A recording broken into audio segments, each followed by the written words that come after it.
우리 하나님 말씀을 읽도록 하겠습니다. 구약성경 23페이지 창세기 19장 12절에서 16절까지 말씀입니다. 그 사람들이 롯에게 이르되 이 외에 내게 속한 자가 또 있느냐? 내 삶이나 자녀나 성 중에 내게 속한 자들을 다 성 밖으로 이끌어내라. 그들에 대한 부르짖음이 여호와 앞에 크므로 여호와께서 이곳을 멸하시려고 우리를 보내셨나니 우리가 멸하리라. 롯이 나가서 그 딸과 결혼할 사위들에게 말하여 이르기를 여호와께서 이 성을 멸하실 터이니 너희는 일어나 이곳에서 떠나라 하되 그의 사위들은 농담으로 여겼더라. 동틀 때에 천사가 롯을 재촉하여 이르되 일어나 여기 있는 내 아내와 두 딸을 이끌어내라. 이 성의 죄악 중에 함께 멸망할까 하노라. 그러나 롯이 지체하매 그 사람들이 롯의 손과 그 아내의 손과 두 딸의 손을 잡아 인도하여 성 밖에 두니 여호와께서 그에게 자비를 더하심이었더라. 아멘.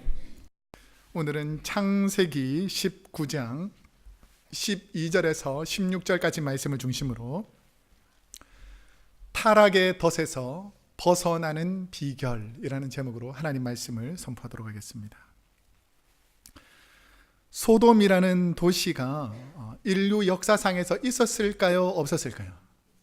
실제로 존재했다는 것을 인류 고고학자들이 증거를 하게 됩니다. 특별히 사해 지도를 보시면 사해의 남단에 위치한 하르세돔이라는 산에서 하르세돔에서 소돔이 유래되었다라고 봅니다.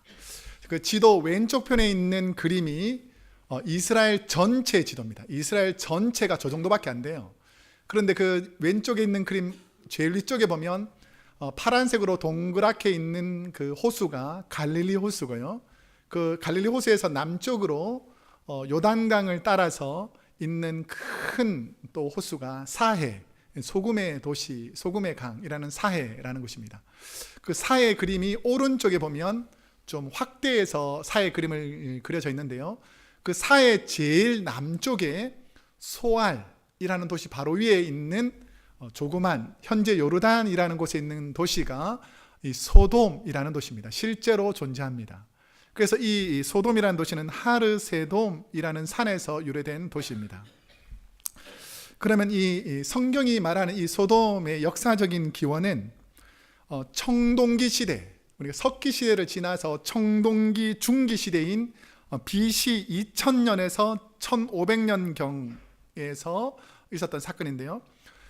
소돔과 고모라 성이 멸망하기 전만 하더라도 이 청동기 중기 시대에는 엄청나게 많은 물들이 유입되어서 그곳이 곡창지대로 아주 유명했다는 것입니다. 지금은 가보면 풀 한 폭이 없는, 그러니까 수백 년 수천 년 동안 풀 한 포기가 자라지 않는 그 땅이 되었지만 그 전까지만 해도 엄청난 목초지가 있었다는 것이죠. 그것을 어떻게 알 수 있습니까? 우리 성경에 보면 아브라함이 애굽으로 갔다가 조카 롯과 함께 다시 그 가나안 지역으로 왔을 때에 땅을 선택하라 그러잖아요. 그러니까 너가 오른쪽으로 하면 나는 왼쪽, 나는 왼쪽 하면 오른쪽을 할 때에 조카 롯이 어느 지역을 선택하자면 이 소돔 지역을 선택합니다. 왜 소돔 지역을 선택했냐고 성경에 보면 그곳이 너무 푸르고 초지가 많고 곡창지대였다는 거예요. 그러니까 지금 소돔과 고모라 성이 멸망하기 전에는 그곳이 엄청나게 비옥한 땅이었다라는 것을 알 수 있습니다. 자, 그러면 그 비옥한 땅이 어떻게 지금도 풀 한 폭이 자라지 않는 그런 삭막한 광야가 되었는가를 인류 지질학자들이 그 지역을 연구해 봤어요. 그러니까 어떤 일이 있었을 것이라고 예측하냐면 우리가 성지순례를 가보면 지금도 거기 유황온천에 유황물이 나옵니다. 그런데 그 지질학적으로 그 밑을 보니까 석유와 천연가스가 엄청나게 매장되었다라는 그 증거가 있더라는 거죠. 그러니까 하나님께서 지질학적으로 만약에 심판을 하셨다면 그곳에 강한 지진이 있으면서 이 땅 속에 있던 이 석유가 나오고 그 다음에 천연가스 같은 것이 막 이게 솟아나오는 거죠. 혹시 여러분들 도시가스 폭발하는 거 보셨어요? 그처럼 땅 전체가 막 가스가 쫙 올라오는데 거기 불이 딱 붙었다고 생각하면 그것이 어떻게 될까요? 완전히 멸해져 버리겠죠. 그래서 이 소돔과 고모라 심판 이후에 그 지역은 그 넓은 목초지와 그 푸른 초원들이 한순간에 사라지고 풀 한 폭이 자라지 않는 저주의 땅으로 바뀌게 되었다는 것입니다. 오늘날도 이스라엘 성지순례 가면 그곳은 그렇게 되어 있습니다. 또 소돔이라는 곳을 문학가들에게도 인류가 타락하여 심판을 받을 때 모습을 우리가 보통 심판받아서 불로 멸망한 도시 하면 소돔성을 떠올리잖아요. 그처럼 예수님께서도 그리고 성경의 많은 예언가들도 지구가 멸망당할 때에 무슨 땅처럼 된다 그럽니까? 소돔과 고모라 땅처럼 완전히 불로 뒤집힐 것이라는 것입니다. 그래서 이러한 내용을 가지고 많은 예술가들과 심리학자들이 인류 심판과 멸망에 영감을 줄 때에 너희는 소돔의 고모라 땅에 사는 사람들 같구나 라고, 이 소돔이라는 지역은 항상 멸망의 대상이 되는 지역이 됩니다. 그런데 가장 심각한 소돔의 문제는 뭐냐면 윤리적으로 타락한 도시였다는 것입니다.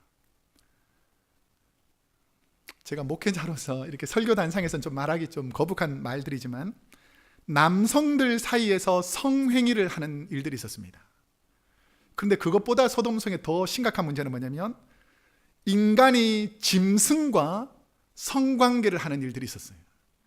이것을 타락한 짐승들과 한다라고 해서 짐승 숫자, 그래서 수간, 짐승과 성관계를 맺는다라고 해서 수간이라는 단어를 쓰는데, 이 수간이라는 단어가 영어로 뭐냐면 소도미라는 단어입니다. 소도미. 소돔 사람의 성행위라는 것이 바로 수간, 소도미라는 것입니다. 그래, 그때 당시에 윤리적으로 소돔 땅이 성적으로 얼마나 타락한 도시였는지를 이 문화와 모든 예술을 통해서, 그리고 우리가 사용하는 언어를 통해서도 그 타락한 문화를 알 수 있다는 것입니다. 당시 소돔성이 타락하였다는 것을 단적으로 보여주는 본문이 오늘 우리가 읽지는 않았지만 본문 앞부분 4절과 5절에 그들의 상황이 나옵니다. 우리 한번 함께 읽어보겠습니다. 시작. 그들이 눕기 전에 그 성 사람 곧 소돔 백성들이 노소를 막론하고 원군에서 다 모여 그 집을 에워싸고 롯을 부르고 그에게 이르되 오늘 밤에 내게 온 사람들이 어디 있느냐 이끌어내라 우리가 그들과 상관하리라. 환경과 문화는 사람들의 마음과 생각을 지배합니다. 거룩한 분들과 함께 거룩한 삶을 살면 거룩한 문화가 자신의 삶을 지배해요. 그런데 타락한 사람들과 죄 짓는 사람들과 함께 어울려 있으면 나도 그 사람들에게 영향을 받아서 그 환경 속에서 심각한 죄임에도 불구하고 그것을 그렇게 대단하게 생각하지 않는 문화에 우리가 영향을 받는다는 것입니다. 소돔성의 타락한 환경에 길들여진 롯의 가족을 구원하려고 하나님이 보낸 사람들이 잠을 청하려고 할 때에 본문에 보면 소돔의 어린 청소년부터, 그러니까 노소를 막론하라는 단어가 무슨 어린 청소년부터 노인에게 이르기까지 동성애에 빠져 타락한 성적 노예가 된 짐승 같은 자들이 롯의 집에 하나님의 사람들까지도 죄로 물들이고자 찾아온 것입니다. 최근에 우리가 에이즈, 동성애나 성적 타락으로 인해서 에이즈가 전염되고 있는데 그 가장 최근에 조사한 내용들도 있겠지만 2009년도에 그 조사한 내용들을 보면 전 세계 문란한 성관계를 통해서 전염받는 에이즈 환자가 3,400만 명이 넘는답니다. 얼마가 된다고요? 3,400만. 근데 이게 아주 더 대단한 숫자가 뭐냐면 예를 들어서 말이나 손을 잡아서 전염되는 게 아니에요. 우리 오른쪽 그림에 보면 에이즈 발병 원인 분석을 했을 때에 99.2%가 어떻게 해야만 에이즈가 전염된다고요? 성접촉을 해야만 이게 전염되는 거예요. 거의 99.2%면 거의 100%거든요. 그러니까 성접촉을 통해서 전염되는 숫자가 3,400만이라는 거예요. 그게 엄청나게 많은 성관계를 통해 가지고 이것들이 접촉을 통해서가 아니라 성관계를 통해서 확산되고 있으니까 이게 얼마나 타락한 문화인지를 알 수가 있다는 것입니다. 술과 마약에도 중독되는 것처럼 동성애라는 것에 한번 중독되면 끊임없이 새로운 성관계 대상을 찾습니다. 작게는 수십 명, 한 사람이 성접촉을 하는 이 동성애에 빠지면 한 사람이 작게는 수십 명, 많게는 수백 명, 수천 명에 이르기까지 계속해서 성접촉을 한다는 거예요. 그러면서 온갖 질병을 퍼뜨려 나가는데 이런 죄악들이 소돔성에 가득했었다는 것입니다. 당시 소돔의 동성애에 중독된 사람들이 새로운 남자와 상관하겠다라는 것은 뭐냐면 성 대상을 한 사람을 생각하지 않고 여러 사람 새로운 것을 생각하다 보니까 억지로 성관계를 맺겠다라고 협박하는 것입니다. 그러니까 소돔과 고모라 성에 팽배했던 동성 간의 성행위가 얼마나 일반화되었는지를 보여주면서 롯의 반응이 뭐냐면 이런 더러운 죄악의 문화 속에서 자신이 있다 보니까 거기에 동화된 거예요. 우리 8절 말씀을 한번 보겠습니다. 8절 한번 읽어보겠습니다. 시작. 내게 남자를 가까이 하지 아니한 두 딸이 있노라. 청하건대 내가 그들을 너희에게로 이끌어내리라.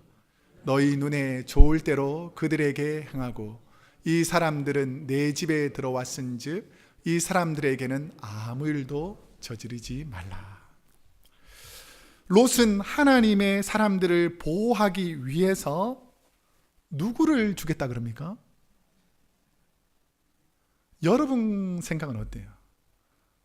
여러분에게 만약에 목사님이 와가지고 여러분 가정에 좀 머물겠다 그러는데 주위에 동성애자들이 막 와가지고 목사님을 내놓으라는 거예요.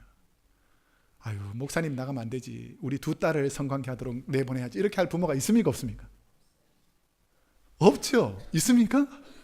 없죠. 근데 지금 이 롯이 어느 정도 그 문화에 동화되어 있냐면 뭐 젊은 청년들 중에서 요즘 뭐 순교를 지키는 청년들이 어딨냐. 다 성적으로 타락한 애들이니까 뭐 우리 딸 외간 남자들하고 뭐 늘 이런 성적으로 타락한 아이들하고 많이 있으니까 뭐 이 거룩한 사람은 건드릴 수 없으니까 뭐 우리 두 딸을 내놓으라. 제가 볼 땐 이렇게 이해하려고 노력을 아무리 해도 이해하기가 쉽지 않습니다. 근데 롯의 문화 속에는 벌써 그런 타락한 문화가 자기 속에 들어와 있다는 것이죠. 근데 이 문화가 얼마나 더 심각하냐면 나중에 성경 이 19장 뒷부분에 보면 하나님께서 롯과 두 딸을 살려주잖아요. 살려줘가지고 이 롯과 두 딸이 이 굴 속에, 동굴 속에서 잠시 대피해서 숨어 있는 기간이 있습니다. 그 기간 동안에 또 어떤 일이 벌어지냐면 딸들이 동일하게 성적으로 타락하다 보니까 우리가 자녀를, 후사를 이어가야 되는데 남자도 없고 다 죽어버렸으니까 어떻게 할까 하다가 아버지한테 술을 엄청 먹여가지고 성관계를 맺고 자녀를 이틀 사이로 큰딸이 먼저 임신하고 그 다음에 둘째 날도 술을 먹여가지고 아버지 임신시켜가지고 아버지를 통해서 큰딸과 둘째 딸이 임신합니다. 여러분 이게 오늘날 상식에서 가능합니까? 불가능하죠. 그런데 그런 문화가 이 두 딸이 가지고 있을 정도로 이게 문화적으로 영향을 받아서 죄가 죄인 것을 깨닫지 못하고 자기 뜻만 이루어지면 된다는 그런 타락한 문화가 소돔성 전체에 만연했다라는 것을 알 수가 있습니다. 저와 여러분 또한 세상의 문화에 물들지 않도록 날마다 자신을 돌봐야 합니다. 성경 여러 곳에서 신앙의 타락과 항상 연결되는 것 중에 하나가 바로 성적인 타락함입니다. 그 기독교 문화가 가장 타락했던 시기가 있어요. 이게 17, 18세기입니다. 그때에는 어떤 일이 벌어졌냐면 성직자들이 성경을 가르칠 때에 평신도들이 성경을 너무 많이 알고 목회자들이 이거 잘못 설교했습니다, 이거 잘못 가르쳤습니다 이렇게 따질까 봐 목회자들만 성경을 읽게 하고 성직자들만 성경을 읽게 하고 모든 이 사람들, 평신도들에게는 성경 읽는 것 자체를 금지시켜 놨어요. 그러니까 성경의 내용을 어떻게 알 수가 있겠습니까? 알 수가 없잖아요. 그런데도 불구하고 이 성경의 내용들을 조금이라도 알려주기 위해서 성화라는 걸 그렸어요. 성화. 그래서 교회 곳곳에다가 우리 중세 시대의 그 그림들 보면 스테인 글라스나 여러 가지 벽화에 보면 성화의 그림들이 있잖아요.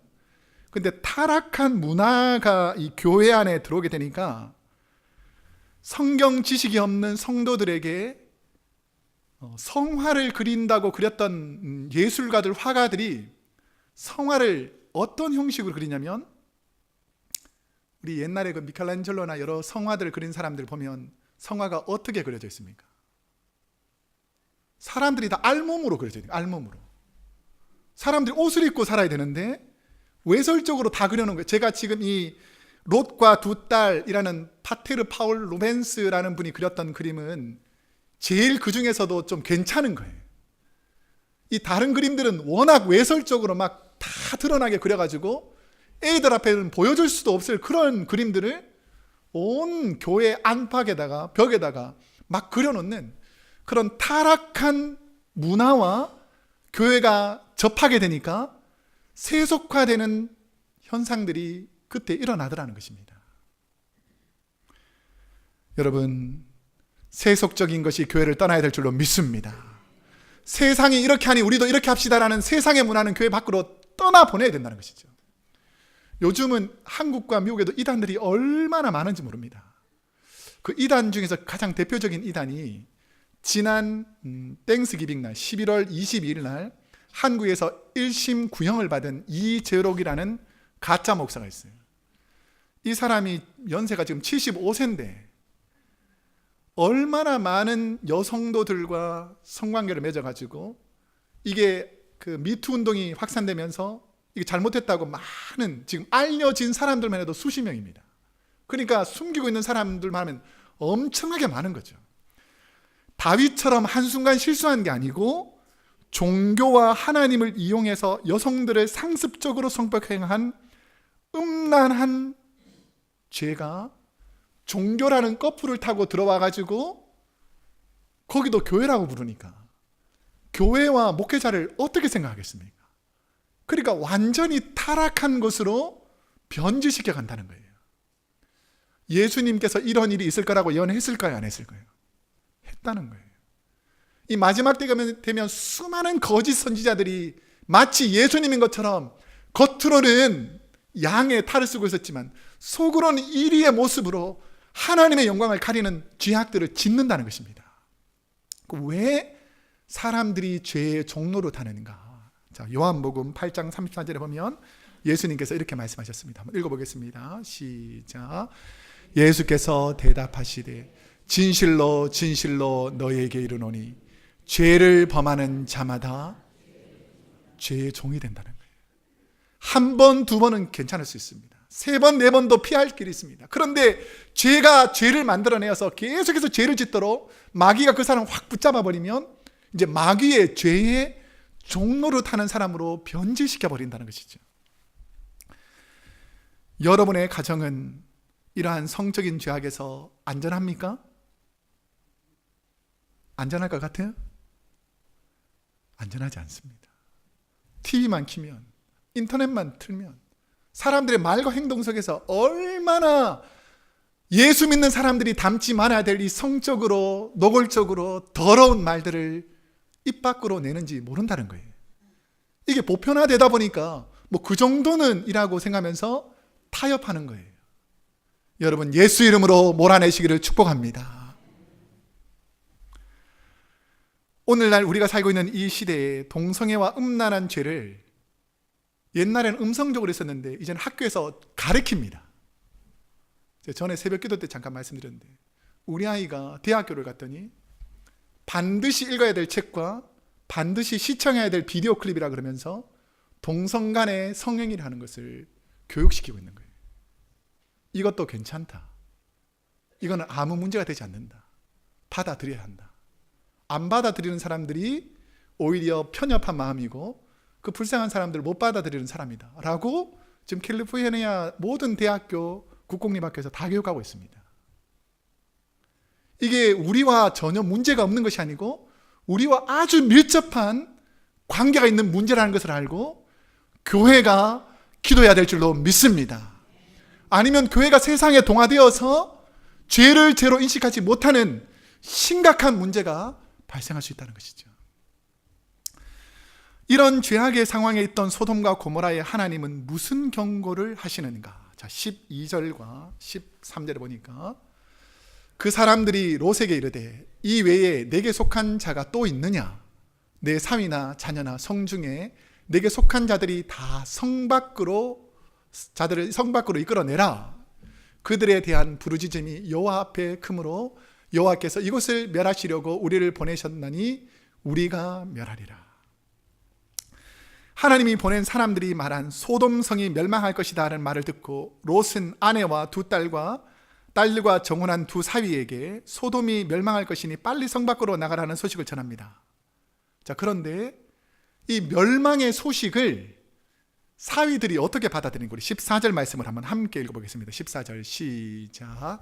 롯이 나가서 그 딸들과 결혼할 사위들에게 말하여 이르기를 여호와께서 이 성을 멸하실 터이니 너희는 일어나 이곳에서 떠나라 하되 그 사위들은 농담으로 여긴다는 거예요. 농담으로. 여러분 만약에 지금 밖에 나가서 예수 믿으십시오. 예수 믿지 않으면 여러분 지옥불에 떨어집니다. 그러면 믿지 않는 분들이 뭐라고 생각하겠어요? 농담으로 여기면 너무 감사하죠. 너나 잘 믿어라. 아니면 욕을 한다든지 조소하든지 비난하든지 얼마나 많이 있습니까? 하나님의 말씀을 농담으로 여기는 시대에 저와 여러분이 우리가 살고 있습니다. 히브리 원어에 보면 비웃다, 조롱하다라는 뜻으로 롯의 사위들이 이 죄악의 성읍 소돔이 불타 사라질 것이다 라는 말을 비웃었습니다.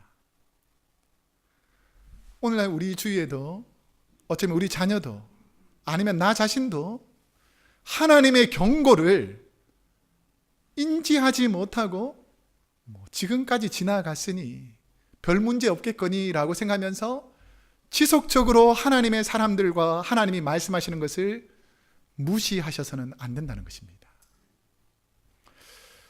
세계적인 설교자였던 빌리 그레함 목사님이 이제 설교를 많이 쓰시면서 이제 하나님의 나라가 임박하고 세계가 말세에 임하니까 하나님의 심판에 관한 책들을 좀 강력한 메시지로 글을 쓰기 시작했습니다.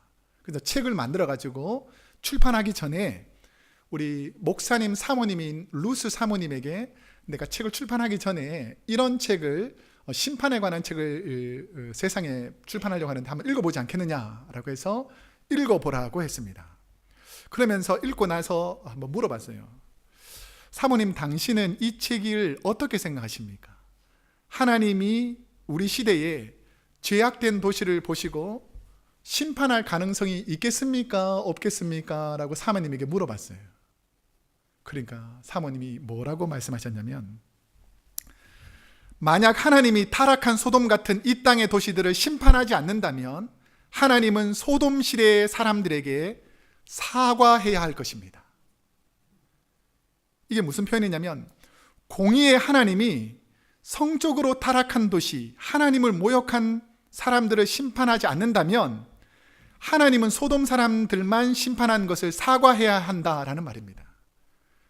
여러분과 저도 하나님께서 보실 때에 지금 이 땅이 소돔과 고모라 땅처럼 타락과 죄악으로 가고 있다면 하나님의 경고를 받아들이지 않고 농담으로 여겼던 사위처럼 만약에 이 일을 대처한다면 심판의 불이 임할 때에 피할 길을 얻을 수 없다라는 것이죠. 하나님의 사람들은 타락한 문화에서 머뭇거리는 롯의 가족들을 어떻게 하시는가? 여기서부터 하나님의 큰 은혜가 있어요. 우리가 죄악 가운데 살고 있고 우리가 죄악 가운데서 머뭇거리고 있는데도 불구하고 하나님 그 순간 우리를 도와주신다는 것입니다. 우리 한번 15절 말씀을 함께 읽어보겠습니다. 15절 시작. 동틀 때에 천사가 롯을 재촉하여 이르되 일어나 여기 있는 내 아내와 두 딸을 이끌어내라. 이 성의 죄악 중에 함께 멸망할까 하노라. 자, 이 15절에 보면 어제 저녁에부터 와서 계속해서 멸망한다고 말했잖아요. 지금 언제까지 미그적거리고 있습니까? 이 동이 틀 때까지도 빠져나갈 생각을 안 하는 거예요. 그러니까 천사들이 어떻게 합니까? 재촉합니다. 좀 서둘러라. 빨리 나가야 된다. 너희 지금 여기 있으면 안 된다라고 빨리 재촉하면서 그 다음 표현은 뭡니까? 일어난다는 거예요. 일어나. 그 다음에 뭡니까? 이끌어서 낸다는 거예요. 미련을 품고 미적거리는 롯과 아내 두 딸을 하나님의 사람들이 어떻게 은혜를 베풀어 주는가? 우리 16절 다시 한번 읽어보겠습니다. 16절 시작. 그러나 롯이 지체하매 그 사람들이 롯의 손과 그 아내의 손과 두 딸의 손을 잡아 인도하여 성 밖에 두니 여호와께서 그에게 자비를 더하심이었더라. 아무리 말해도 아무리 재촉해도 아무리 인도해도 안 들으니까 이제는 어떻게 합니까? 그러나 롯이 또 지체하니까 안 되겠다 싶어가지고 손을 붙잡고 억지로 성 밖으로 끌어내니까 겨우 나오더라는 것입니다. 자신이 누리던 모든 과거와 현재의 것을 두고 떠나는 롯의 마음을 잘 표현하는 부분이 지체함에라는 단어입니다. 내가 아직 과거의 습관과 나의 생각과 심할 경우 내 고집에 사로잡혀 벗어나지 못하고 지체하는 것을 과감하게 버리는 훈련들이 필요합니다. 여러분이 세상에 영향받고 있는 모든 세속적인 문화를 지체하지 말고 버리시기를 축복합니다. 소돔에서 미련을 버리지 못하는 롯의 가족들을 다급해서 하나님의 사람들이 롯과 아내와 두 딸의 손을 꽉 잡고 성 밖으로 끌고 나오다시피 해서 끌어냅니다. 롯에게 하나님께서 자비를 베풀어 주셨기 때문에 그들이 머뭇거리지 못하도록 하나님께서 끌어내셔서 그들이 구원받았다는 것이죠. 저와 우리 교회도 제가 하나님의 일을 지체하고 있을 때 하나님께서 강권적으로 끌어내어서 저와 여러분을 인도해 주는 경우가 있습니다. 제가 부끄럽지만 제 얘기를 잠깐 하도록 하겠습니다. 제가 동부에 사역할 때에 PCUSA라는 교회, 동성애 문제가 발달하기 전에 제가 그쪽에 부임해서 갔었는데 부임한 지 1년 만에 동성애 문제가 생겼어요. 어떤 문제가 생겼냐면 동성애 목회자들에게 안수를 주어야 한다라는 것이 시작이었습니다. 근데 조금 지나니까 동성애가 죄가 아니다라고 갖고 신학적으로 해석해서 성경의 결혼의 개념을 인간적인 방법으로 바꾸기 시작했습니다. 제가 그곳에서 이런 신학과 이런 교회에서는 목회하면 안 되겠구나라고 해서 정리를 하고 이 서부로 올 줄은 모르고 교회를 떠나야 되겠다라고 생각했는데 기쁨으로 떠났을까요? 갈등이 있었을까요? 이게 확 떠나는 게 아니고 내가 이 사역지를 떠나면 어디 가서 목회를 하지? 아니면 내가 어떻게 살아가지? 지금 우리 두 자녀는 이제 하나는 초등학교에서 중학교 올라가고 하나는 이제 중학교 3학년이 되는데 이 친구들을 두고 내가 어디서 사역하지? 그때는 제가 시민권 전이었기 때문에 시민권도 없는데 내가 어떻게 이곳에서 살아가지? 뭐 이런 여러 가지 갈등이 있었을까요? 없었을까요? 있더라는 거예요. 그리고 또 어떤 문제가 있었냐면 그쪽 지역에서 교회가 또 크고 큰 체육관도 있고 성도들도 많고 그리고 목회자가 은퇴하면 뭐 연금과 보험이 다 보장되어 있고 이런 곳에서 제가 안 떠나보려고 어떻게든지 교회를 정착시키고 안정시키고 아니면 교단에서 빠져나와 보려고 인간적인 방법으로 계속 남아있었던 것 같아요. 그래서 하나님께서 계속해서 끌어내니까 지체하지 말고 끌어내니까 저하고 저희 아내하고 결단했어요. 하나님 어디로 가는지 모르겠지만 우선은 사임하겠습니다. 그 사임하고 지체하는 것을 멈추고 나니까 그때부터 하나님께서 길을 인도해 주시는 것을 경험하게 됐습니다. 여러분 지체하는 것이 있다면 이 시간 결단하시기를 바랍니다. 하나님께 결단하면 하나님께서는 더 좋은 우리 크로스웨이 교회 같은 것을 예배해 놨다는 것이죠. 여러분이 오늘 결단하면 하나님은 더 좋은 길로 열어줄 줄로 믿습니다. 하나님은 저와 여러분이 머뭇거리는 세상적인 자리에서 더 좋은 것을 주시려고 가끔씩 강제로 우리에게 무엇을 시킬 때가 있습니다. 상황과 환경을 움직여서 우리가 억지로 무언가를 할 수밖에 없도록 손목을 잡고 이끄시는 때가 있습니다. 그런데 연약한 우리는 세상과 교회의 양다리를 걸치고 세상에 둔 다리를 안 빼려고 안간힘을 쓸 때가 있더라는 것입니다. 저와 여러분이 세상의 문화와 타락한 성적인 죄악의 덫에서 벗어나는 비결은 우리 주님처럼 살려고 발버둥 치는 것입니다. 신앙생활을 하면서 이 문화를 따라가지 않고 오직 하나님만 바라보셨던 예수님의 삶을 살려고 오늘부터 결단해야 된다는 것입니다. 세속 문화에 젖어 죄악의 길을 가지 않도록 저와 여러분이 예수님이 처음 우리에게 주셨던 그 사랑, 여러분 예수님 처음 믿어서 구원받은 은혜를 기억했던 그 순간이 기억나십니까? 내가 예수님 처음 믿고 나서 내가 이제 죄에서 구원받았구나, 내가 이제 하나님의 자녀가 되었구나, 회개하면서 통회하면서 순수한 신앙으로 이제 하나님만 있으면 내 삶에 문제가 없습니다라고 하나님 간절히 붙잡던 그 시대가 기억나시죠? 근데 시간이 지나면서 어떻게 됩니까? 나만 이렇게 별나게 믿을 필요 뭐 있나? 뭐 예배 시간 꼭 다 갈 필요 뭐 있나? 기도를 뭐 한 10분만 하면 되지 뭐 15분 20분 하나? 이렇게 자꾸 세상과 타협한다는 것입니다. 이왕에 나왔으니까 제가 부끄러운 얘기를 한 가지 더 하고 설교를 마칠 텐데요. 제가 5년 전에 그 동부에서 우리 교회 오니까 막 너무 해피했어요. 이제는 더 이상 동성애 문제, 뭐 교단 문제 싸우지 않고 예배만 드리고 찬양하고 기도하고 너무 해피했어요. 그 우리가 너무 큰 은혜를 받아가지고 그의 첫 해에 추수감사절이 되었을 때, 우리가 처음에 제가 미국 처음 왔을 때 생각했던, 우리가 미국 처음에 추수감사절 때 왔더니 8월 달에 왔는데 추수감사절에 왔는데 아무도 우리를 인바이트하는 사람이 없었어요. 그 3개월 동안이었기 때문에. 그리고 다 이 미국 학교니까, 신학교 미국 학교니까 다 고향 가고 기숙사에 딸랑 남아있는 가정이라고는 우리 가정하고 다른 한 가정밖에 없었어요. 그러니까 이게 명절이 제일 힘들어요. 가게도 문 연대 하나 군데도 없고. 그래가지고 우리가 어떻게 생각했냐면 이쪽에 딱 와서 그런 마음이 생겨가지고 저희 아내하고 상의해가지고 이 지역에도 분명히 유학생들, 목사님들 갈 것 없는 분이 있을 텐데 우리 집으로 인바이트 해가지고 같이 추수감사절 음식 먹으면 좋겠다 이래가지고요, 첫 해에는 정말 대단하게 우리가 막 뭐도 하고 막 그 다음에 그 와중에 깍두기도 담고 이렇게 해서 병채 나눠주고 막 나름대로 막 준비했어요. 그럼 막 기쁨으로 지나갔거든요. 둘째 해가 됐어요. 어떻게 됐을 것 같아요? 깍두기 사라지고 반찬 종류 줄고 형식만 남아있는 거예요. 셋째는 어떻게 됐을 것 같아요? 교회에 연말 행사 있다고 안 했어요. 요청하는 사람도 없어 이래가지고 살짝 넘어갔어요. 지난해에는 어떻게 했을 것 같아요? 한 해 쉬었으니까 둘째 해 쉬는 건 쉽더라고요. 또 안 했죠. 2년 안 했어요. 근데 올해 가을이 되니까 계속 하나님께서 내 마음에 부담을 주는 거예요.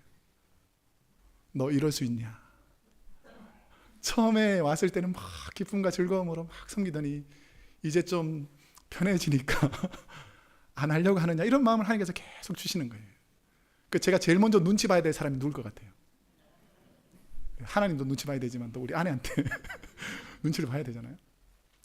그래서 우리 목사님들한테 연락을 했어요. 처음에 연락하니까 몇 분 정도 올 거냐, 그러니까 별로 올 사람이 없다고, 많이 가셔, 올 사람이 없다고. 그래서 처음에 한 10명? 한 주 지나니까 20명? 한 주 지나니까 30명? 당일날 되니까 40명이 넘겨가더라고요. 엄청나게 많은 분이 왔어요. 힘든 일도 있었습니다. 막 하면서. 근데 그걸 다 치르고 나니까 제 마음에 감사가 있었어요. 억지로 했지만 내가 그 하나님의 사랑으로 해보겠다는 그 믿음보다는 하나님께서 내게 주신 은혜를 가지고 내가 하기로 했으니까 억지로 손에 붙잡혀서 일을 했지만 하는 순간과 하고 나서 하나님의 크신 은혜를 경험하게 됐습니다. 여러분, 하나님과 약속하셨다면 하나님을 위해서 오늘부터 결단하시고 살아가시기를 축복합니다. 저와 여러분이 우리 교회 섬길 때 어떤 마음이었어요? 어떠한 형편에 있든지 내가 하나님을 위해서 섬기겠습니다, 헌신하겠습니다, 이런 마음으로 왔다가도 1년 지나고 5년 지나고 10년 지나면 내가 언제 그러냐는 식으로 세속화되어서 나태한 신앙인으로 변질될 수 있다는 것입니다. 이 소돔성에는 롯의 문제만이 아닙니다. 롯의 자녀들만의 문제가 아닙니다. 오늘 우리와 우리 자녀들의 문제라는 것이죠. 이제 말씀을 맺겠습니다. 제가 한 가지 질문해 볼 텐데 한번 대답해 보세요. 미국에서 성적 타락이 가장 만연한 도시 중에 한 도시가 어딘 줄 아세요? 샌프란시스코입니다. 성적으로 동성애와 게이와 레즈비언들이 가장 많은 도시 하면 많은 사람들이 샌프란시스코라고 말합니다. 근데 최근에 파라다이스와 치코라는 지역에서 산불로 인해서 수많은 이재민이 생겼습니다. 그들 중에는 자연재해 보험이 없어서 모든 것을 한순간에 잃어버리고 텐트에서 자녀들과 함께 이 겨울을 추위에 떨면서 지내하는 분들을 제가 미국 뉴스를 보는데 인터뷰 과정에서 보여주는데, 어린 딸아이하고 부인하고 그 남편이 함께 있는데, 뭐 부유한 사람들이야 뭐 다 다른 곳에 가서 편안히 살지만 이 힘들고 어려운 사람들은 갈 곳이 없으니까 그 타버린 이 집 맞은편에 그 텐트를 쭉 도네이션 받아가지고 거기서 살아가는 거예요. 제가 그 뉴스를 보면서 하나님께 기도한 게 있습니다. 하나님, 이 지역의 성적인 타락함을 용서하시고 소돔성이 불타 사라졌듯이 한순간에 불로 모든 것을 잃어버린 분들을 하나님께서 불쌍히 여겨주셔서 그들이 하나님을 만나게 하여 주옵소서라고 기도하게 됐습니다. 저와 여러분 또한 우리의 죄를 물리게 하는 문화, 성적인 유혹, 물질과 쾌락, 풍요의 유혹에서 벗어나기가 쉽지 않습니다. 내가 누리고 있는 이 세상의 것을 내려놓기 쉽지 않습니다. 하지만 오늘 결단하시기 바랍니다. 하나님이 손을 잡으시면 마지못해서라도 그곳에서 끌려 나오시기를 축복합니다. 그래야 살아나는 것입니다. 그래야 여러분의 자녀들에게 소망이 있습니다. 우리 교회가 이 지역에 죽어가는 영혼을 살리는 구원의 방주가 되기를 원합니다. 오늘 우리가 기도할 때에 하나님, 이 타락한 문화, 죄악된 문화, 악한 문화가 떠나게 해주십시오. 우리 한번 이거 하십신에서 기도할 때에 이 전 세계적으로 가장 성적으로 타락한 이 도시가 하나님 앞에서 회복되는 도시가 되게 하여 주옵소서. 내가 세상의 것에 더 이상 발들이지 않고 하나님 앞에서 경건한 거룩한 성도로 살다가 천국에서 기쁨으로 만나게 해주십시오. 자, 한번 뜨겁게 우리 간절한 마음으로 눈을 감고 하나님께 우리 죄악된 것이 떠나게 해달라고 한번 하나님께 기도하며 나가겠습니다. 기도하겠습니다.